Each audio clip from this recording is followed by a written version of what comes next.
কোনোভাবে আপনি কালকে ভিডিওটা দেখবেন, একজন কনস্টেবল নাইন তো রাজনীতি সচেতন ছেলে, সে ঢাকা বিশ্ববিদ্যালয়ের শিক্ষার্থী, সে আইন বুঝে, সে সংবিধান বোঝে, ফলে সে চোখে চোখ রেখে কথা বলছে। সে পেছন থেকে টেনে যেভাবে তার আঘাত করা হয়েছে, এইটা তো কোনো পুলিশের আইনের মধ্যে পড়ে বলে আমার জানা নাই। বাংলাদেশে 144 ধারা জারি হয় না তো সরদ উদ্যানে, যে আমি এখানে যেতে পারবো না। কোনো পুলিশ কি এটা আমার জিজ্ঞেস করতে পারে যে আপনি রমনার মধ্যে দিয়ে এখানটা কেন আসছেন? আমার টাকা না, আমি হেঁটে আসছি, অসুবিধা নেই।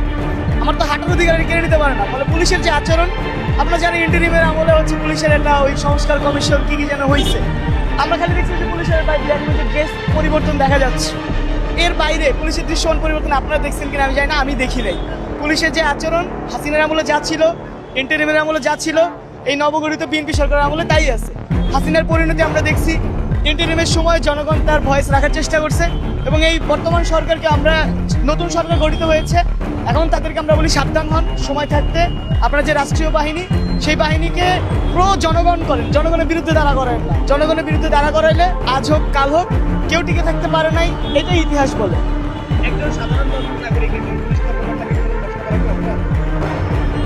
ধরে নেন সিভিল ড্রেসে আপনি এসে বলছেন ভাই চেক করবো, আমি তো জিজ্ঞেস করবো ভাই আপনি কে? আপনি যদি পুলিশ ড্রেসেও আসেন তাহলে আপনার ধরে নেন এই এরিয়ায় মাদক নিয়ে তাদের ভাষ্য মতো এখানে মাদকের অভিযান তারা চালায়, অথচ আজকে আপনাদের ঢুকতে দিচ্ছে না, কিন্তু অভিযানের সময় আপনাদের দেখি। ফলে পুলিশ এসে আমার চেক করতে পারে, তার এটা রাইট, সে আমার যদি সন্দেহ হয়। ওকে, ধরে নেন যদি একজন নাগরিকের কাছে মাদক পাওয়াও যায়, তখন তার অ্যাকশন হবে আইন অনুযায়ী, সে তার অ্যারেস্ট করবে, সে তার থানায় নিয়ে আসবে, সে তার কোর্টে সোপর্দ করবে, আইনানুগ তার ব্যবস্থা হবে। কোনোভাবে আপনি কালকে ভিডিওটা দেখবেন, একজন কনস্টেবল নাইন তো রাজনীতি সচেতন ছেলে, সে ঢাকা বিশ্ববিদ্যালয়ের শিক্ষার্থী, সে আইন বুঝে, সে সংবিধান বোঝে, ফলে সে চোখে চোখ রেখে কথা বলছে।